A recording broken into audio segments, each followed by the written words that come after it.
mon fils et sa femme m'ont demandé de garder leur nouveau-né pendant qu'ils faisaient des courses. Mais quoi que je fasse, le bébé hurlait sans arrêt. J'ai pensé qu'il y avait un problème. En soulevant les vêtements pour vérifier la couche, j'ai vu quelque chose d'incroyable.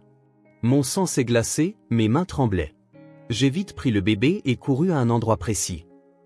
Avant de commencer l'histoire, n'oubliez pas de laisser un like et de vous abonner à la chaîne pour voir plus d'histoires comme celle-ci. La matinée à San Diego, en Californie, commença paisiblement. Martha Clark arrosait son petit potager dans son jardin avant de se rendre à son travail à la bibliothèque. Son visage portait la douceur et la sagesse caractéristiques d'une femme qui avait beaucoup vécu. 5 ans s'étaient écoulés depuis qu'elle avait perdu son mari, David, d'une crise cardiaque, mais Martha s'était habituée à vivre seule. Ancienne institutrice d'école primaire ayant travaillé avec des enfants pendant de nombreuses années, elle travaillait désormais comme bibliothécaire à la bibliothèque locale et adorait véritablement l'environnement calme, entouré de livres. Le travail à la bibliothèque était sa vocation. Le matin, elle organisait les nouvelles acquisitions. L'après-midi, elle aidait les visiteurs, le soir, elle animait des séances de lecture pour les enfants. Ses collègues lui faisaient confiance et les membres de la communauté l'adoraient. Quand elle finissait son travail et rentrait chez elle, Martha passait son temps à jardiner ou à lire ses romans préférés. Bien qu'elle se sentît parfois seule durant ses heures solitaires, les conversations téléphoniques avec son fils, Jason, étaient sa plus grande joie. Jason travaillait dans un cabinet comptable à Portland, en Oregon.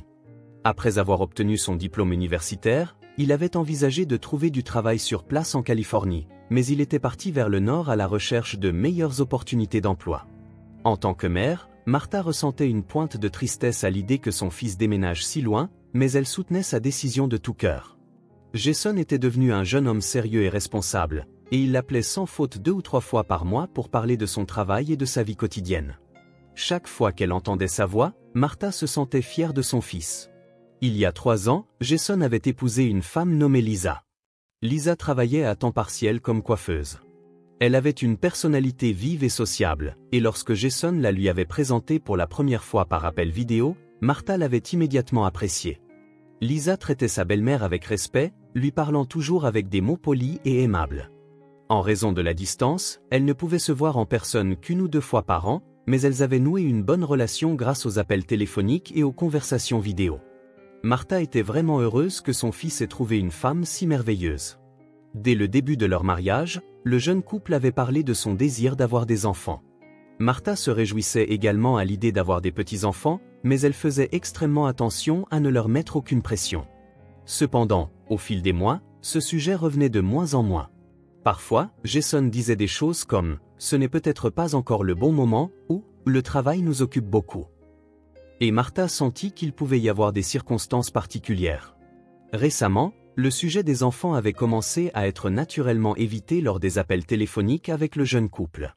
En tant que femme d'expérience, Martha comprenait que les jeunes couples rencontrent diverses difficultés. Ce qu'elle pouvait faire en tant que mère, croyait-elle, était de veiller sur eux avec amour et d'être là pour les soutenir chaque fois qu'ils en auraient besoin. Parfois, il semblait vouloir parler, mais faisant passer les sentiments de son fils et de sa belle-fille en premier, elle choisissait délibérément de ne pas creuser le sujet. La longue distance peut parfois créer une distance émotionnelle en plus de la distance physique. Martha avait remarqué que les contacts avec le jeune couple avaient légèrement diminué, mais elle comprenait et acceptait cela, car il devait être occupé. Son amour restait inchangé, et son souhait pour le bonheur de son fils et de sa belle-fille grandissait de jour en jour.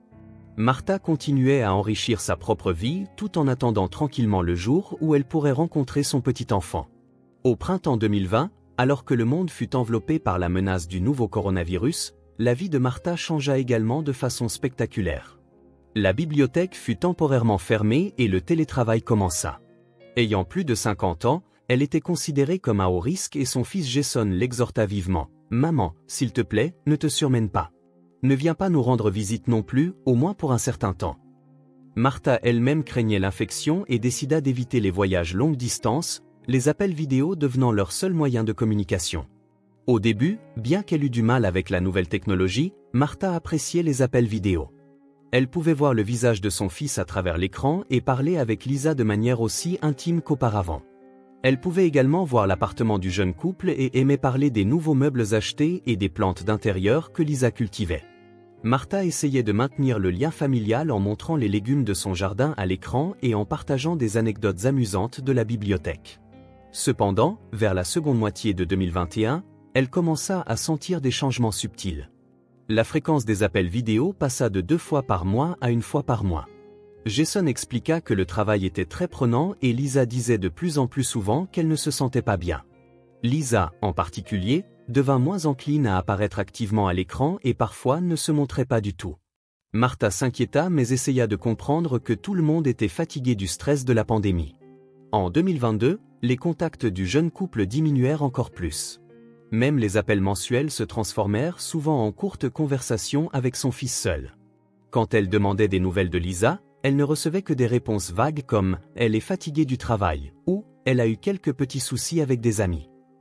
Son intuition féminine lui disait qu'il y avait peut-être un problème sérieux, mais les contraintes physiques de la longue distance l'empêchaient de poser des questions plus directes. Un soir d'automne, Jason appela pour une conversation inhabituellement longue. La voix de son fils contenait une fatigue et un abattement qu'elle n'avait jamais entendu auparavant. « Maman, il y a quelque chose dont je voudrais te parler », commença Jason. Martha se prépara mentalement tout en écoutant silencieusement. Lisa et moi, depuis notre mariage, nous voulons des enfants, et nous avons essayé diverses choses, mais nous n'avons pas eu la chance d'en avoir. Nous avons consulté des spécialistes et suivi des traitements, mais les choses ne se passent pas comme nous l'espérions. Le cœur de Martha se serra à la confession de son fils. Elle-même avait mis du temps à concevoir Jason quand elle était jeune et elle comprenait cette souffrance. « Jason, merci de me le dire. Je comprends à quel point vous avez tous les deux essayé, » répondit doucement Martha. Son fils continua. Lisa, en particulier, est vraiment déprimée. Chaque fois qu'elle apprend la grossesse d'une amie, elle pleure. Je ne sais pas comment l'encourager. Martha ressentit la douleur du jeune couple comme si c'était la sienne. Vous faites déjà tous les deux de gros efforts. Ne vous pressez pas pour les résultats. Prenez d'abord soin l'un de l'autre. Et s'il y a quoi que ce soit que je puisse faire, dis-le-moi n'importe quand.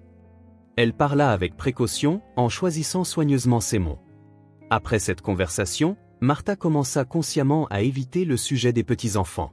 Même lors des appels téléphoniques avec le jeune couple, elle se limitait à parler du travail, des passe-temps et de la météo. Quand 2023 commença, les contacts avec le jeune couple se firent encore plus rares. Même les appels mensuels étaient parfois espacés de 2 ou 3 semaines. Les appels vidéo devinrent presque inexistants, et les appels vocaux se terminaient souvent rapidement. Bien que Martha se sentît seule, elle décida de garder délibérément ses distances pour que le jeune couple puisse se concentrer sur le traitement. Ils font sûrement de leur mieux à leur manière, donc je dois juste veiller sur eux, se disait-elle. Martha, qui avait repris son travail à la bibliothèque, essayait de se distraire de sa solitude en se concentrant sur ses tâches quotidiennes. Chaque fois qu'elle interagissait avec les enfants pendant l'heure du conte, elle pensait au jeune couple et avait envie de prier silencieusement. Lorsque ses collègues et amis lui demandaient des nouvelles de son fils, Martha répondait seulement « ils vont bien », sans partager de détails. Le printemps arriva et l'été passa, mais les contacts du jeune couple restaient rares. Parfois, Martha se demandait si elle avait fait quelque chose de mal. Cependant, son expérience et sa sagesse de mère lui disaient que c'était la période la plus difficile pour le jeune couple. Martha comprenait que l'amour signifie parfois attendre et parfois garder ses distances.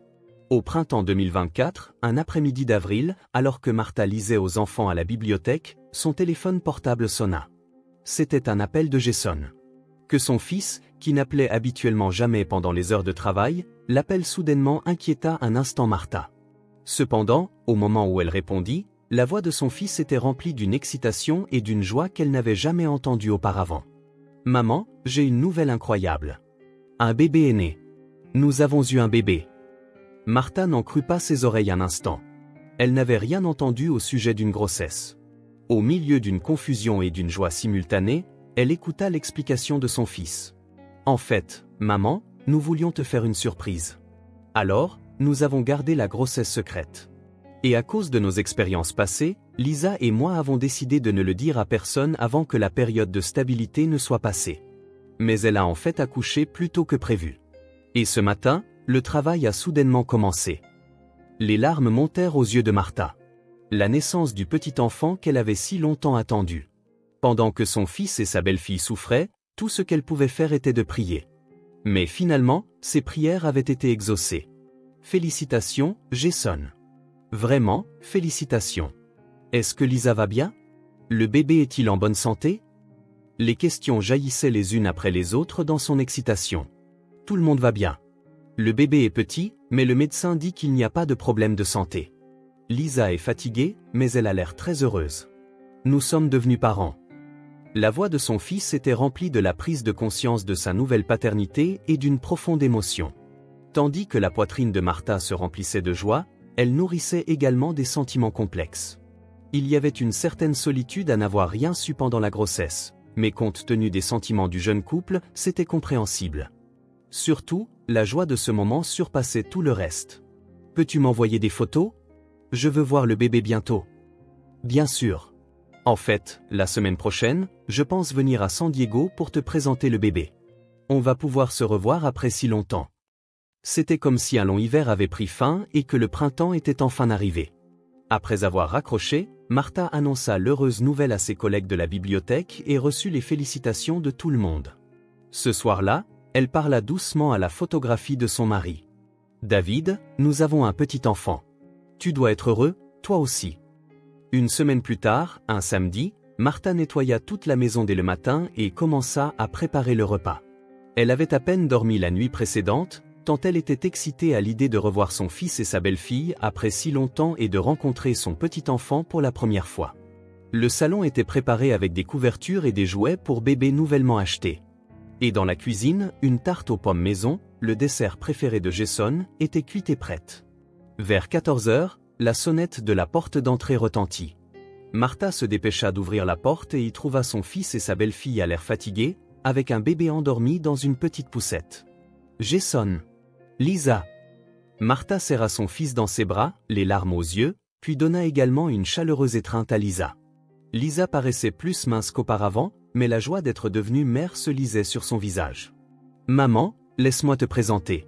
Voici notre fille, Emily. » Jason souleva fièrement le bébé de la poussette. Martha eut le souffle coupé en voyant son petit enfant pour la première fois. Les petits traits étaient bien formés, avec de fins cheveux blonds poussant sur sa tête. Pour un nouveau-né, elle semblait également avoir une constitution solide. « Quel bel enfant !» dit Martha d'une voix tremblante d'émotion, touchant doucement la joue du bébé. Passant au salon, le jeune couple montrait des signes de fatigue dus au long trajet en voiture. « En fait, maman, nous avons une faveur à te demander, » dit Jason. « Lisa et moi voulons aller faire des courses pour le bébé. Comme elle est née soudainement, nous n'avons pas encore rassemblé tout le nécessaire. Pourrais-tu surveiller Emily pendant 2 ou 3 heures? » Martha accepta avec joie. « Bien sûr. Je ne pourrais pas être plus heureuse de m'occuper à nouveau d'un bébé après si longtemps. » Ayant l'expérience d'une ancienne institutrice qui avait travaillé avec de nombreux enfants, elle était également habituée aux soins des bébés. Le jeune couple partit, l'air soulagé, laissant derrière lui des biberons et des couches. La première heure se déroula sans encombre. Emily dormait paisiblement, émettant de temps en temps de petits bruits de sommeil. Martha contemplait le visage endormi de son petit enfant en pensant au miracle que cette petite vie avait apporté à la famille. Cependant, environ 1h30 après le départ du couple, Emily se mit soudain à pleurer intensément. D'abord, pensant qu'elle pouvait avoir faim, Martha essaya de lui donner un biberon, mais le bébé le refusa. Ensuite, elle vérifia la couche, mais elle n'était pas mouillée. Martha essaya de la prendre dans ses bras et de la réconforter, de chanter doucement et de lui montrer la vue par la fenêtre, mais les pleurs d'Emily ne cessaient pas. Au contraire, avec le temps, les pleurs devinrent plus intenses. Ces pleurs étaient anormaux. Ils ne ressemblaient à aucun pleur de bébé que Martha avait jamais connu.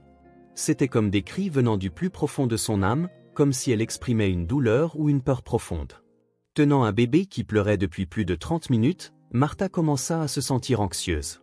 L'intuition que quelque chose n'allait pas lui traversa l'esprit. Elle posa sa main sur le front du bébé pour vérifier sa température, mais il ne semblait pas y avoir de fièvre. Pourtant, les pleurs ne s'arrêtaient pas. Martha allongea doucement le bébé sur le canapé et décida de vérifier à nouveau la couche. Pensant qu'elle pourrait avoir besoin de signaler une anomalie au jeune couple, elle commença à déboutonner la petite grenouillère. À cet instant, le sang de Martha se glaça. Sur le poignet gauche du bébé se trouvait une petite marque semblable à un tatouage. Les lettres J 2024 y étaient inscrites à l'encre médicale. De plus, sur le poignet droit, il y avait une ligne rouge comme la marque laissée par le retrait d'un bracelet d'identification d'hôpital, et il restait des traces d'un nom d'hôpital clairement différent de celui où le jeune couple avait dit avoir accouché. Les mains de Martha tremblaient. En tant qu'ancienne enseignante, elle avait reçu une formation sur les cas de traite et d'enlèvement d'enfants. Ces marques étaient utilisées par les institutions médicales et les forces de l'ordre à des fins d'identification. Lorsqu'elle vérifia la plante des pieds, il y avait un petit autocollant photo pour l'identification avec le logo d'un hôpital complètement différent imprimé dessus. Et Martha ne pouvait pas le formuler. Elle ne pouvait pas accepter la réalité. Cependant, ce bébé n'était très probablement pas l'enfant de son fils et de sa belle-fille. Non, certainement pas. Émilie continuait de pleurer intensément. Maintenant, ses pleurs avaient une signification différente pour Martha. Cet enfant n'appelait-il pas à l'aide? Ne pleurait-elle pas parce qu'elle voulait retourner auprès de ses vrais parents? Diverses pensées traversèrent l'esprit de Martha, l'amour pour son fils et sa belle-fille, la responsabilité envers cette petite vie et son sens de la justice se mélangeaient de manière complexe. Jason et Lisa, après des années de souffrance dues au traitement contre l'infertilité, avaient-ils eu recours à de tels actes? En tant que mère qui les aimait, accepter cette réalité était insupportablement douloureux. Cependant, ce bébé avait de vrais parents. Quelque part, il pouvait y avoir des parents cherchant désespérément leur enfant. Martha prit une profonde inspiration et souleva à nouveau Émilie de ses mains tremblantes. « Tout va bien, petite Émilie. Mamie va te protéger, dit-elle doucement.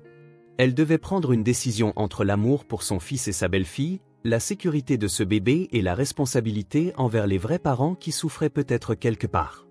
Martha était tourmentée. Cependant, son expérience d'ancienne enseignante qui avait protégé la sécurité de nombreux enfants lui montra le droit chemin. Martha plaça rapidement Émilie dans la poussette et prit le sac à langer. Saisissant les clés de la voiture, elle prit sa décision. Je dois rendre cet enfant à sa vraie famille. Elle devrait s'expliquer avec le jeune couple plus tard, mais agir le plus rapidement possible était la priorité absolue maintenant. En quittant la maison, Martha laissa une courte note pour le jeune couple. Je reviens bientôt. Ne vous inquiétez pas. Elle mit le bébé dans la voiture et commença à conduire vers le bureau local du FBI de San Diego. Depuis le siège arrière, les pleurs d'Émilie continuaient, mais ils ne sonnaient plus comme des cris de douleur, mais plutôt comme des appels d'espoir. Le cœur de Martha était partagé. Ses sentiments d'amour pour son fils et sa belle-fille n'avaient pas changé. Mais précisément parce qu'elle les aimait, elle devait les empêcher de suivre le mauvais chemin. Et surtout, protéger cette petite vie était maintenant sa mission la plus importante. La voiture continua sa route vers la vérité, sous le soleil de l'après-midi. Le bureau local du FBI de San Diego était toujours animé, même un samedi après-midi. Martha expliqua la situation d'une voix tremblante à la réceptionniste tout en tenant Émilie. « C'est un bébé que mon fils et ma belle-fille ont amené, mais cet enfant a peut-être été enlevé. S'il vous plaît, regardez les marques sur ses poignets et ses pieds. » L'employée à la réception parut d'abord confuse, mais lorsqu'elle vit les tatouages médicaux et les marques d'identification que Martha lui montrait, son expression changea du tout au tout. « Veuillez patienter un instant. Je vais appeler l'agent enquêteur immédiatement. » Elle passa précipitamment un appel interne. En quelques minutes, un enquêteur d'âge moyen apparut. « Je suis l'agent Davis. Veuillez me raconter la situation en détail, » dit l'enquêteur d'une voix calme. Martha expliqua en détail les années de traitement contre l'infertilité de son fils et de sa belle-fille, l'annonce soudaine de la naissance et les points anormaux qu'elle avait découverts aujourd'hui. L'agent Davis écouta attentivement avec une expression sérieuse et examina soigneusement les marques du bébé. C'est définitivement un système d'identification d'une institution médicale. De plus, des marques de plusieurs hôpitaux différents sont mélangées. C'est une situation très grave. L'enquêteur commença immédiatement à agir. Nous allons vérifier notre base de données, alors veuillez attendre un moment. En attendant dans la salle d'attente, tenant Émilie, le cœur de Martha était rempli de pensées complexes. Des souvenirs de l'enfance de son fils Jason lui revinrent. Comment son fils, qui avait été un enfant honnête et gentil, avait-il pu choisir une telle voie? La souffrance du traitement contre l'infertilité les avait-elle poussés si loin? 30 minutes plus tard, l'agent Davis revint. Son expression était grave. Malheureusement, vos craintes semblent fondées. Ce bébé correspond à Emma Johnson, qui a été enlevée à Portland, en Oregon, il y a un mois. Martha resta sans voix. La réalité pesait lourdement sur elle. Les vrais parents sont? Demanda-t-elle d'une voix tremblante. Le sergent Jim Johnson et sa femme Sarah Johnson, qui est infirmière. C'est une famille de militaires, et Emma était leur premier enfant. Depuis l'enlèvement, le FBI, la police locale et d'innombrables volontaires ont continué les recherches. Les parents n'ont pas fermé l'œil depuis des jours.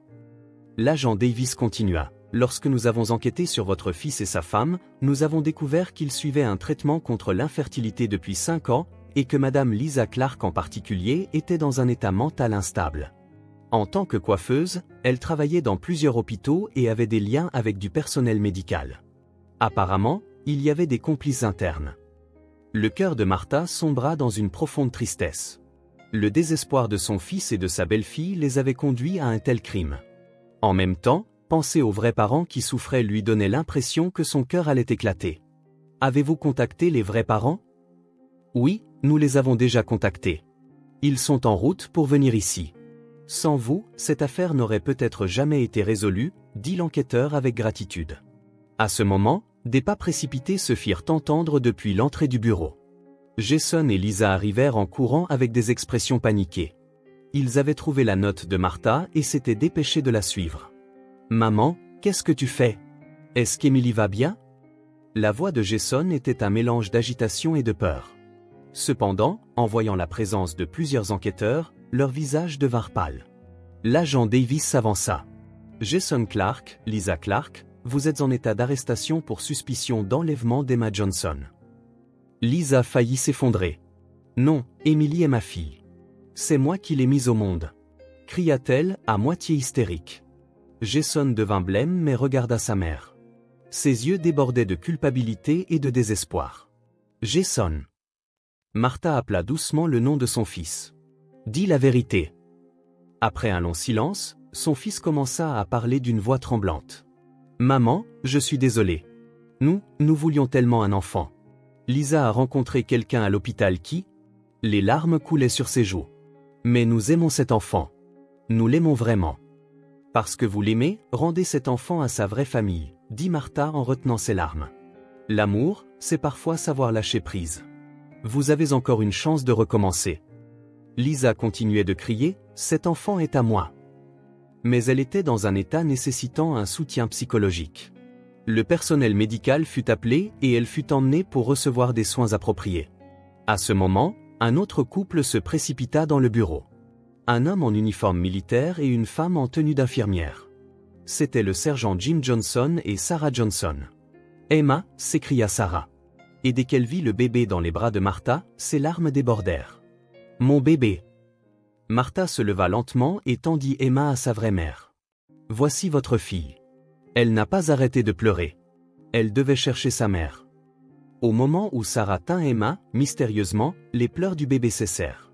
Comme si elle reconnaissait sa vraie mère, Emma se calma et toucha le visage de Sarah de sa petite main. « Merci, » dit Jim en s'inclinant profondément. « Sans vous, nous aurions perdu Emma pour toujours. Vous êtes notre ange. » Martha répondit en essuyant ses larmes. « Je suis mère, moi aussi. Je comprends douloureusement bien ce que vous ressentez. Je suis vraiment heureuse que cet enfant ait pu rentrer sain et sauf. » Sarah, soutenue par son mari, tenait précieusement Emma. « Ce dernier mois, j'ai fait des cauchemars toutes les nuits. Mais maintenant, je peux enfin me réveiller de ce cauchemar. » Pendant ce temps, Jason, même menotté, regardait sa mère. « Maman, tu es mon fils, » dit Martha doucement. « Quoi qu'il arrive, ça ne changera pas. Mais ce que tu as fait est mal. Il n'est pas trop tard. Répare tes erreurs, et un jour, ta femme et toi aurez peut-être l'opportunité d'avoir des enfants de la bonne manière. » Son fils hocha la tête en pleurant. « Merci, maman. Je réparerai mes erreurs. » Emma dormait paisiblement dans les bras de Sarah. Dans la chaleur de sa vraie famille, cette petite vie avait enfin retrouvé la paix. Un an plus tard, la veille de Noël, Martha relisait une lettre. C'était une correspondance régulière de la famille Johnson décrivant la croissance d'Emma avec des photos. Les adorables images d'Emma commençant à marcher, ses premiers mots, et surtout, ses expressions heureuses en passant du temps avec ses parents réchauffaient le cœur de Martha.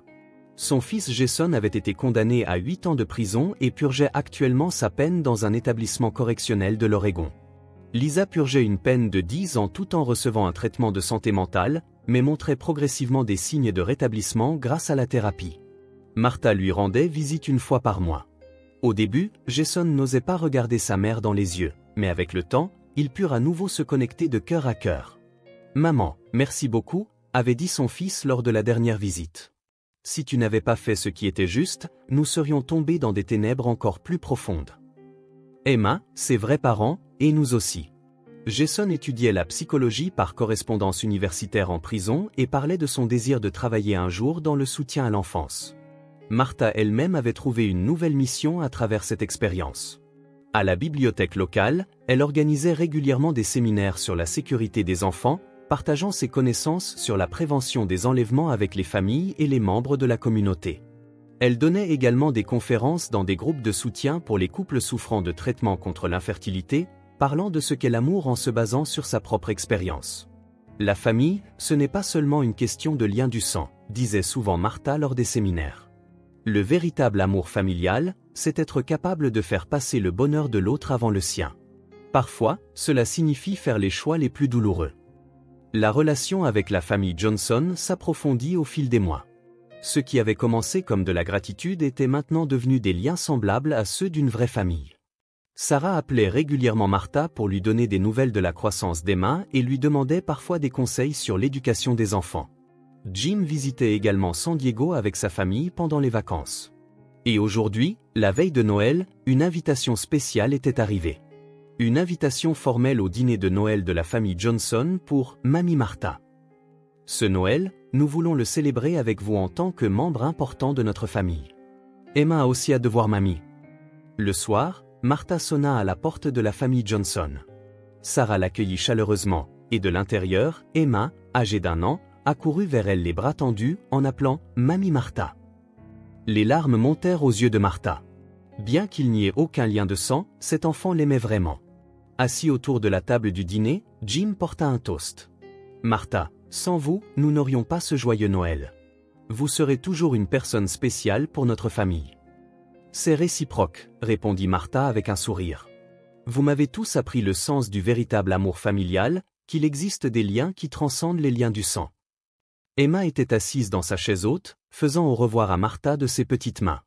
En regardant ce sourire innocent, Martha repensa aux événements d'il y a 1 an. Cette décision difficile avait finalement apporté le bonheur à de nombreuses personnes. Tard dans la nuit, en rentrant chez elle, Martha leva les yeux au ciel. Les étoiles brillaient magnifiquement. « David, dit-elle doucement à son défunt mari. Notre fils a fait une erreur, mais il grandit en réparant ses torts. Et j'ai pu gagner une vraie famille qui transcende les liens du sang. La vie est mystérieuse. » Son amour pour son fils Jason restait inchangé. Mais maintenant, Martha comprenait une forme d'amour plus profonde. L'amour, c'est parfois savoir lâcher prise, avoir le courage de choisir ce qui est juste, et avoir la grandeur d'âme d'accepter de nouveaux liens. Le véritable amour familial ne naît pas des liens du sang, mais des cœurs qui prennent soin les uns des autres. Martha en était convaincue.